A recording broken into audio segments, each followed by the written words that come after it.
Nick Ashew here with the DMV. Has concluded.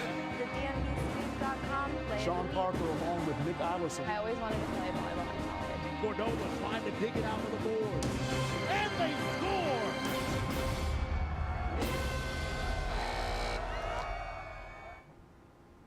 Welcome to the Prep Zone. Sean Parker along with Ben Simon and Dave Dickerson. Fellas, how's it going?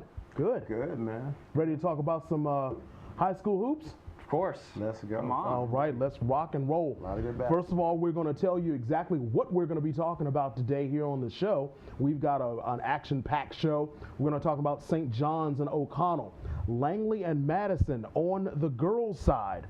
We've also got Lake Braddock and Hayfield and National Christian and Riverdale Baptist. And we are going to do a preview of Lake Braddock Herndon and Eleanor Roosevelt and Bowie.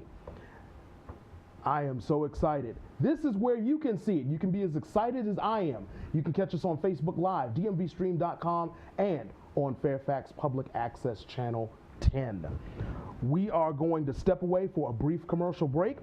We're going to come back and we're going to tell you, we're going to take a look at how to get your plays featured on All Met Sports Weekly on the basketball show. Once I learn how to read my script, we'll be back here on DMVSTREAM.COM in just a moment. Hello, everybody, and welcome to an all-new season of Top Plays here at allmetsports.com and WashingtonPost.com. I'm BJ Kubarulis. All right, like the previous 3 seasons, we're continuing our exciting interactive high school basketball show, a show that allows you, parents, coaches, players, and fans, to send in your video submissions for ranking in our Top 10 style weekly show. Each week, we'll reveal the latest highlights, dunks, sweet assists, and bizarre happenings from across the region. All you gotta do is tweet me the link. I'm at BJ Koob, and remember, you gotta hashtag it AllMets. You can send in your Huddle, YouTube, Vimeo, really any video link, and we'll consider it for use in the upcoming episode of Top Plays. Remember to tune in every Monday to see if your video made it at allmetsports.com. We'll see you soon.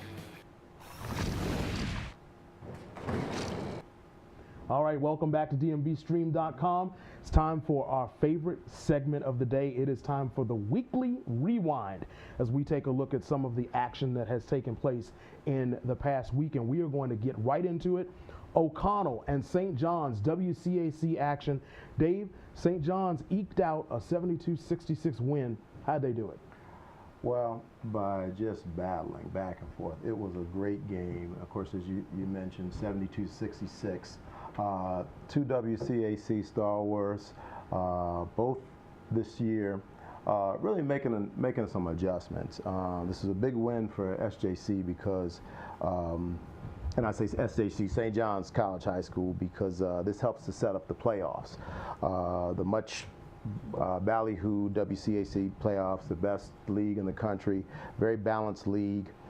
St. John's was expected to be tough and scrappy and compete this year, but nobody really knew, with the loss of the All-Met Player of the Year, Anthony Cowan, and super freshman at University of Maryland, of course, now, really knew what to expect. But Coach Sean McAloon's team, really gets after it. They play hard, and they've gotten some really big wins this year against the normal competition, which is DeMatha, Gonzaga, Paul VI. So O'Connell, they lost a lot of their leadership from last year as well. And point guard Ako Adams, who headed out to Rice University, where I understand he's having a pretty good freshman year. And they've shown some moments of dominance. I saw them a couple weeks ago down in Atlanta against a very good Norcross high school team. And they've been up and down, but they've made a lot of progress this year. Well, what happened with this particular game is St. John's got out early in the first by about 5, and they were led by Emmanuel Hilton and Casey Marcel. And I'll talk a little bit more about Casey Marcel, maybe my new favorite player in the area in a second. But the whole second quarter belonged to the junior point guard Trey Wood, who had a fantastic game in St. John's. So they outscored the Knights 24-4 in that second quarter. That just created a lot of distance.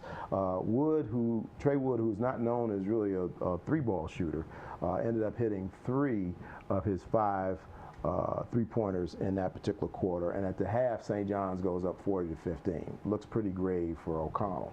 Well, the game wasn't over. O'Connell fought back, and they were led by senior Matt Lewis, who's having an unbelievable senior year. He's almost really kind of come out of nowhere. He was a good player for them last year, but taking on all the leadership roles and just very aggressive. He's a James Madison recruit, and they really stole one with this kid. I'm talking about he's going to be able to come in and contribute right away. Well, he puts a lot of pressure on the defense. He pushes the ball, he probes, he scores, he rebounds, he does a lot for a really big guard. Changed things. So he led all scorers for the game with 26. And then the Knights, O'Connell made a run. They made a real run in the fourth. They outscored St. John's by 14 points, and St. John's was able to hang in there and outlast them 72-66 for the win. Player of the game, Trey Wood. Drawing lots of Big Ten offers right now. I know Penn State and Iowa and a few others are involved with him. He finished with 22 points. And I have to give a nod to Casey Morcell, who I talked a little bit about before. This kid may be the best on-the-ball defender in the area. I'm talking about a stopper. He did a great job on Chris Likes a week ago. Who is sensational. Who is a sensational player at Gonzaga, and probably and would be my favorite for Player of the Year. He did a great job on him. He's been blocking shots. This is a guard. Younger brother of Mike Morcell, outstanding player up at Towson University, can really shoot the ball. So he did a great job, and of course Matt Lewis and Xavier Johnson played well for O'Connell. Just didn't have enough to pull out the win. Well, the WCAC, it is not an easy league at all. No. St. John's have their hands full. Their next home game is against St. Mary's Riken, and for O'Connell has to go up against DeMatha on Friday. So anybody that goes into that gym, they're going to have their hands full. And of course, all the WCAC teams, they are looking to head toward the WCAC championship game, which is Monday, February 27th at American University. We're going to move on into Virginia. Ben, Langley and Madison, the ladies. Langley with the 39-27 victory. What happened? Yeah, I mean, Madison came in after an upset at McLean, and they were really trying to smell, a championship victory. Ashley Sullender with Madison, she had 14, which is well over her normal scoring average. She just came out. She made a lot of gutsy plays. She had 2 threes. Katie Sharon for Madison only had 4, but Langley, you really got to give it up to Langley's defense. It's been stout for pretty much the past month. They haven't given up more than 30 points this whole month. Wow. In all February. And that's really impressive. Madison, they didn't even let Madison score in the second quarter. Really. That stout defense right there. So when I talked to Coach Baker of Langley, today, she really showed that, even though it was a game that was by a dozen, every possession was absolutely critical. They tried to defend the three-point line well. Jordan Callahan, the tournament MVP, she had 12 points with a 3 for the Saxons, and she actually led a key run in the third quarter to create that kind of cushion that brought them to the championship. And so Langley, the #1 seed in the district, won by double digits, and that's back-to-back district championships for them. But for Madison, they beat Lake Braddock last night. I think they're feeling fine as well. They did. They had a 13-point win over Lake Braddock. The question that I have here is, Langley is 21-4 on the year. Right. How are they not ranked? That's crazy to me. I mean, defense wins championships, and they bring it better than I've seen this year. I've been calling a lot of games on radio for South Lake Seahawks, so you get to see a lot of these girls and nice guys' plug, teams. by the way. Thank you. Yeah, on MixLR, check it out. But I've seen a lot of these teams play. I mean, Fairfax boys brought some very good zone defense, knocking out South Lakes, but Langley girls, I mean, they've just been shutting it down for, as I said, the past month. So. Well, they have got their hands full tonight because they are going up against Chantilly. tonight. Chantilly 17-6. They are one of the dark horse teams in the region. It's the 6A North Region quarterfinal that's going to take place tonight. And again, the prize for the ladies is the 6A state title game March 11th down in Richmond at VCU. So they are all headed for that goal. We're going to step away and take a break. We're going to take a look at a segment with Echke Obina from Virginia Academy, another commercial break, and then we're going to come back with our third game highlight here on the Weekly Rewind on DMVSTREAM.com's Prep Zone. Basketball kind of came up, and I was going to school and playing basketball, and then I went to a camp and they offered me opportunity to come to the U.S. come play basketball and go to school at the same time. So I took it because it's the best. It was the best option that I had. And I had a chance to talk to Echke and his mom, and the young man was so impressive at age 13. I was like, man, maybe we need to take a shot on this kid. So my foundation, the L Foundation, along with Virginia Academy, was able to help bring him over here from that standpoint and have him in school. Coming to the U.S., I felt like I wasn't like I saw kids that can ball. Like they've been doing this since they were little, and I saw that and I was like, man, I was way behind, and I was. DMVSTREAM.com is excited to welcome the Mid-Atlantic Sports Foundation to our live streaming sports network, a partnership that will put the DMV's best athletes on display to a global audience. The new partnership combines the area's most notable all-star and showcase events put on by the Mid-Atlantic Sports Foundation. That includes the Crab Bowl, the Capital Bowl, and the Crab Ball Classic. The Crab Bowl is an all-star football game going into its 10th year and has repeatedly produced some of the area's most recognizable college and NFL stars, players like Kendall Fuller, Jelani Jenkins, and Tavon Austin. The Capital Bowl is in its first year and will pit Northern Virginia's finest football players against DC's finest in a game played at Georgetown University. The Crab Ball Classic, that's a basketball showcase that puts DC's finest against Baltimore's best, a game that has always featured the region's best ballers. In our new partnership with the Mid-Atlantic Sports Foundation, we'll give fans a way to watch the game streaming live, right here at DMVSTREAM.com. The event will provide you, the viewers and fans, the exceptional, state-of-the-art coverage you've come to expect from our sports broadcast group. As the Mid-Atlantic's #1 source for live sports broadcasting, DMVSTREAM.com is going to broadcast these events free of charge to computers, tablets, mobile devices, and also make the replays available on demand. Broadcasts, they'll feature multiple HD camera angles, instant replay, graphics, live scoring, and stats, as well as professional crew, including play-by-play voices, analysts, sideline reporters, and much more. Find out more about this new partnership and the Mid-Atlantic Sports Foundation at DMVSTREAM.com.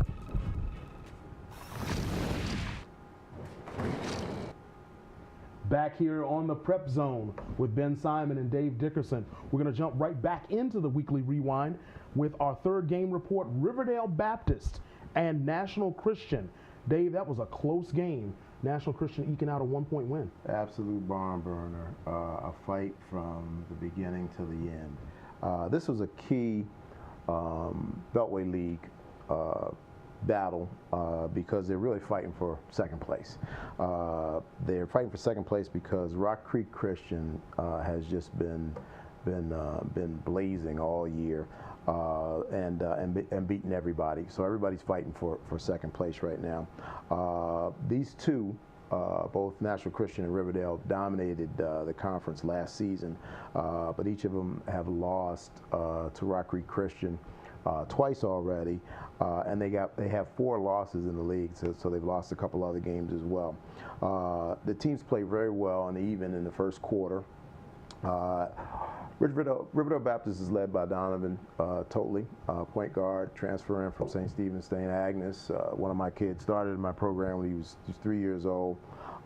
Great ball handler, team leader, but he didn't play especially well. He only had 5 points in this particular contest. And then they're also led by Deion Hammond, who ended up with 25 in this game. Their leading scorer committed to Monmouth University, and a kid that can really shoot the ball. So it was even first quarter. Riverdale Baptist ended up having a big second quarter, and they went into the half up by 9 points. But it was a back and forth battle.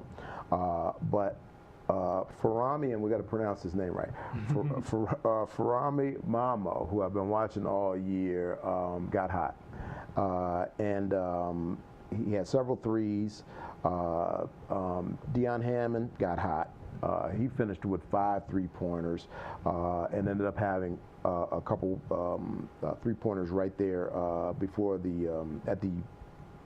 as the half ended there. And so he, like I said, he had 25 points as a total. But this contest came down to an 8th grader.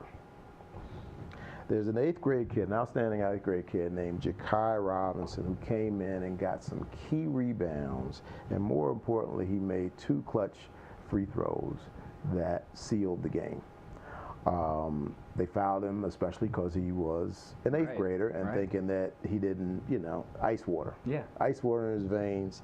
Deion Hammonds came down on a possession, less than a minute to go, scored a big 3-pointer. Next possession, National Christian gets the ball. Very well coached as well. Both these teams are extremely well coached, experienced guys. Trevor Brown at National Christian's been around for 20 some odd years with some great teams.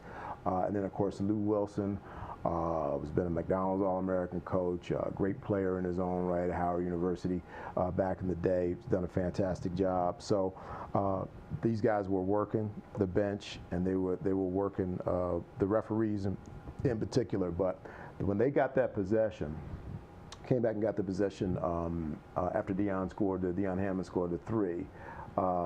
They fouled the 8th grader, walked up to the line, buried them. And a child shall lead them. And a child shall lead them. That was the absolute difference. The stat line, most important thing, the 8 points and the 2 for 2 free throws that Ja'Kai Robinson got. He also chipped in 5 rebounds. A fantastic game. Place was packed. It was lit. A couple other game notes.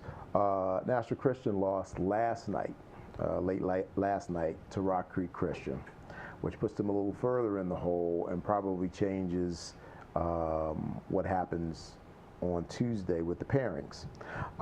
And then Riverdale Baptist today is in Tennessee, playing in the NACA championships, and I got a text today from Coach Lou Wilson a little while ago saying that they did win. They beat our savior of New York by 4 points, and so they play tomorrow on another semifinal.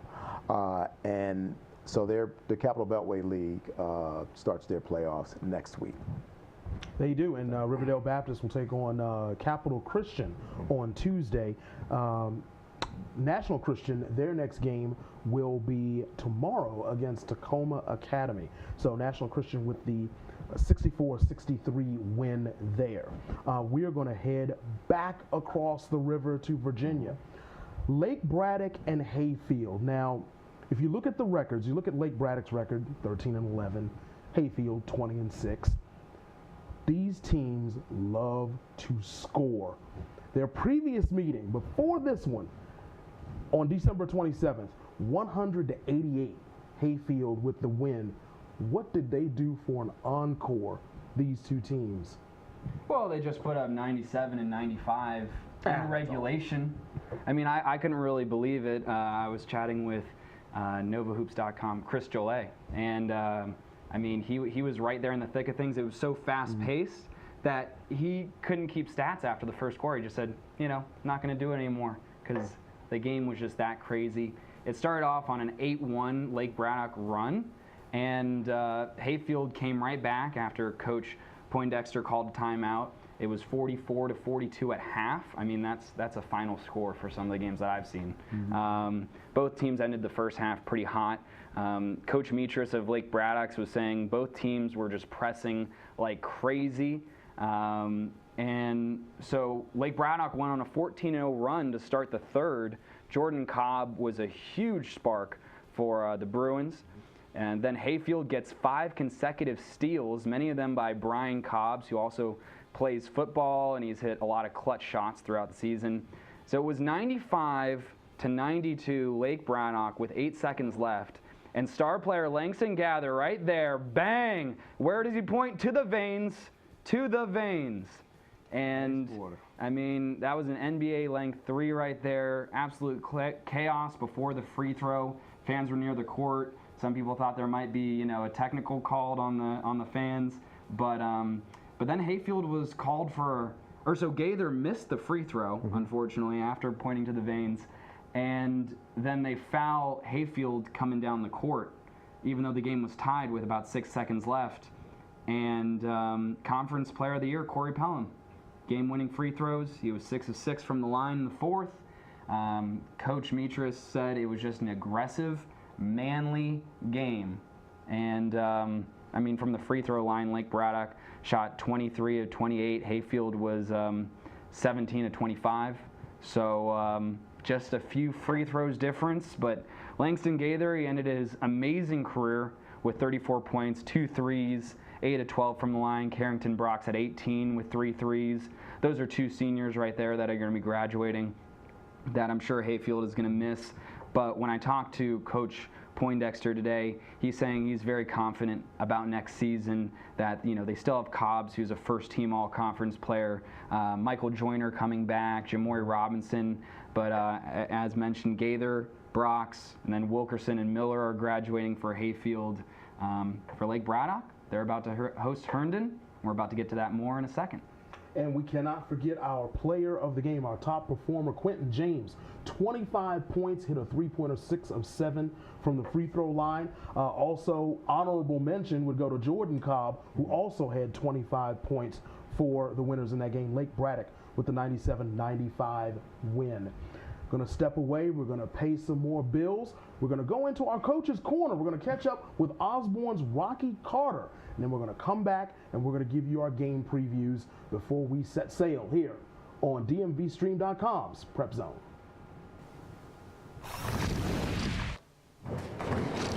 Hey everybody, Ben Kessler here. On this week of Coach's Corner, Osborne coach Rocky Carter draws up a play to show us how his team gets a good look on offense. We try to do is we try to get lob. One of our guys, our 6'3" sophomore, and John Hill, we're trying to get him a lob. So we'll go ahead and put 4 here, straight across and high. And we'll have our guard dribble to one side. And as he's dribbling to this side, one will go underneath and one will come back. So we'll have this place maybe Pearson. So he'll start dribbling underneath. And then here will be David Moss. He'll come up, and before he's coming over to set all, as he's coming over here, we've already run this, he'll set a back screen right here. He'll take one step together, and then he'll come up here. He'll come over here, and he'll throw the lob right there to John. And hopefully that'll get us started throughout the first game. That's our first possession. We try to do. All right, welcome back to the Prep Zone. Sean Parker, Ben Simon, Dave Dickerson. Now we've got our game previews. We're going to start in Prince George's County. You know, I light up a little bit because I'm a PG County boy myself. Hey, College Park, Maryland. Hey, sure. There you go. 4A South Regional Semifinal coming up. Bowie and Roosevelt, Eleanor Roosevelt, that is.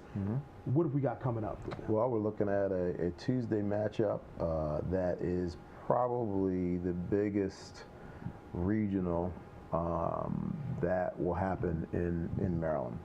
Prince George's County 4A South battle. They played twice already this year. They are neighbors. Many of the kids go to the same middle schools. They traditionally don't like each other. Very close ties. This is a battle. 2 tight games, both sold out games. Coming again. Very difficult, as you know. Roosevelt has beat them twice this year, and they are the reigning 4A Maryland State champion. Brendan O'Connell does a great job with the Raiders over there. Got a really good team this year. However, Both of them, Bowie and Bladensburg, have been in the backseat to Wise this year. Henry Wise, Upper Marlboro, has just played great, undefeated in conference play, and very, very tough team. So these guys are waiting. They're trying to put themselves to be in a position, but they're waiting on to get to Wise. So this is going to be a really good game. Roosevelt, led by Jaden Faulkner, who's also a great quarterback as well. And they have a 6'5" kid, Augustine Okafor, who I really like a lot and does a good job. And then, of course, Bowie is led by Quentin Drayton, who's a big two-guard, headed up to Towson, made a commitment to Towson University, kid I've worked with a lot. Love him, very active, extremely athletic, gets to the basket really well. One of the leading scorers in the county, and I think he's doing 19 or so points a game. He's going to have to play big and bring up the rest of the guys. He's also joined by a very good player, Jalen Robinson at Bowie. My pick for this game, and although you know I know and like a lot of the kids in this game, is that I'm probably going to go with Roosevelt because some of my Bowie people are going to kill me. My daughter, who graduated from Bowie last year, will kill me, but I'm going to go with Roosevelt. They just seem to arrive when the lights are on and the games are big. They show up. And it also seems like there's a competition over there in Greenbelt between the boys and the girls to see who can win a state championship, because the Eleanor Roosevelt girls have one of the best girls basketball programs in the state of Maryland. So yeah, that competition over there. Bowie and Roosevelt should be a barn burner over there in PG County. Let's hop back over into Virginia. Lake Braddock, we talked about them earlier. They are going up against Herndon. Should we let Herndon's 11-13 record fool us? Are we going to have another good game? I don't know about the good game, but you can't be against Herndon in this one, because Lake Braddock, they just had another injury last night. Dunn, one of their better shooters, broke his hand last night, and this is adding to Fedoric, who's battling pneumothorax. He's had like lung issues, and Crawford, who broke his leg. So they're missing 3 of their best 8 players. That's Lake Braddock. So they've been playing small ball ever since then, but they just lost one of their best shooters. The rotation, Coach Mitras says, is pretty much down to 7 players. And when you're doing run and gun, I can imagine that's going to be a little bit tough, especially because Lake Braddock likes to do a lot of those complete shifts where they just put 5 different players into the ball game, get everybody fresh again, and even a couple of JV players sprinkled in there. So I'd say as a favorite, it might be Herndon. When I was talking to Coach Hedden, I mean, they're 11-13, but they just beat the #1 seed Osborne 54-51. They tried to eliminate key players in that game, such as Pearson. So I figure if they just eliminate a couple key players on Lake Braddock, they should be good to go. Folks, you have gotten just about everything you can. You've wrung everything out of us. Once again, if you want to catch us, you can catch us on Fairfax Public Access, on Facebook, and on DMVSTREAM.com. For Ben Simon, Dave Dickerson, I'm Sean Parker. The Prep Zone is now closed.